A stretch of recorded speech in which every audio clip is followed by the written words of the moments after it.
এবং খুবই বেদনাদায়ক ঘটনা।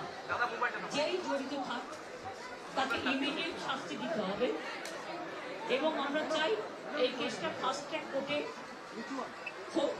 ফাস্ট ট্র্যাক কোর্টে হলে জুডিশিয়াল প্রসেসটা তাড়াতাড়ি হবে এবং তাতে আমরা ফাঁসির দাবি জানাবো। কারণ কিছু লোক এখনো সামাজিক অবস্থার মধ্যে আছেন, সামাজিক মূল্যবোধটাকে ভুলে গেছে। মেয়েদের গায়ে হাত দেওয়া যে কত বড় অপরাধ এবং তার সাথে যে অত্যাচার করেছে বা তাকে যেভাবে খুন করেছে, আমি আশ্চর্য হয়ে যাচ্ছি। ওখানে নার্সরা ছিলেন, ওখানে ওদের সিকিউরিটি ছিলেন,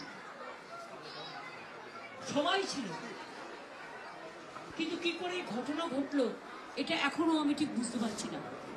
পুলিশকে আমি বলেছি,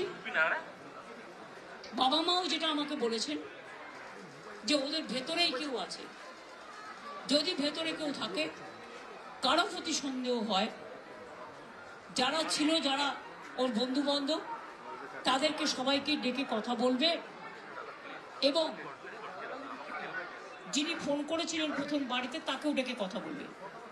আজকে প্রিন্সিপাল নিজে রেজিগনেশন করে দিয়েছিলেন, বলছিলেন যে আমার বাড়িতেও তো বাচ্চারা আছে, যেভাবে আমাকে গালিগালাজ করা হচ্ছে। তা আমরা তাকে বুঝিয়ে বলেছি, ঠিক আছে আপনাকে ওখানে কাজ করতে হবে না, আমরা ওনাকে সরিয়েছি অন্য জায়গায়। আমরা ওখানে MSVP-কেও সরিয়ে দিয়েছি ডিউ টু নেগলিজেন্স। আমরা হাসপাতাল থেকে হেড অফ দ্য ডিপার্টমেন্ট, যে চেস ডিপার্টমেন্ট, তাকেও সরিয়ে দিয়েছি এবং পুলিশ পোস্টে যে ACP ছিলেন তাকেও সরিয়ে দিয়েছি। সবাইকেই সরানো হয়েছে এবং ডগ স্কোয়াড থেকে শুরু করে, ভিডিও থেকে শুরু করে, ফরেন্সিক ডিপার্টমেন্ট থেকে শুরু করে সবাইকেই ইনভলভ করা হয়েছে যাতে খুনি গ্রেপ্তার হয় এবং দোষীরা শাস্তি পায়। এবং আমি চাই পুলিশ যত তাড়াতাড়ি সম্ভব দোষীদের গ্রেপ্তার করবে।